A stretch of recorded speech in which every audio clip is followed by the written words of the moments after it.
ಕಾರ್ಮಿಕ ಸುಧಾರಣೆ, ವಿದೇಶಿ ನೇರ ಹೂಡಿಕೆ ಮತ್ತು ಖಾಸಗೀಕರಣ ಸೇರಿದಂತೆ ಕೇಂದ್ರ ಸರ್ಕಾರದ ನೀತಿಗಳನ್ನು ವಿರೋಧಿಸಿ ಹಾಗೂ ಕಾರ್ಮಿಕರ ವಿವಿಧ ಬೇಡಿಕೆಗಳನ್ನು ಈಡೇರಿಕೆಗೆ ಒತ್ತಾಯಿಸಿ ಕಾರ್ಮಿಕ ಸಂಘಟನೆಗಳು ಕರೆ ನೀಡಿರುವ ರಾಷ್ಟ್ರೀಯ ಮುಷ್ಕರ ಕಾಸರಗೋಡಿನಲ್ಲಿ ಬಂದ್ ಆಗಿ ಪರಿವರ್ತನೆಗೊಂಡಿತು.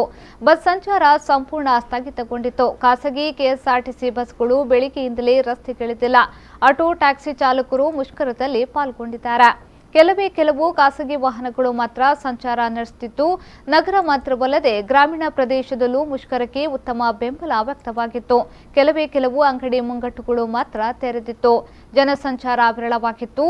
ಶಾಲಾ ಕಾಲೇಜುಗಳಲ್ಲಿ ಹಾಜರಾತಿ ವಿರಳವಾಗಿತ್ತು. 10 ಗಂಟೆಯ ಬಳಿಕ ರಸ್ತೆಗಿಳಿದ ವಾಹನಗಳನ್ನು ಕಾರ್ಮಿಕ ಸಂಘಟನೆಗಳ ನೇತೃತ್ವದಲ್ಲಿ ತಡೆದ ಘಟನೆಯೂ ನಡೆಯಿತು.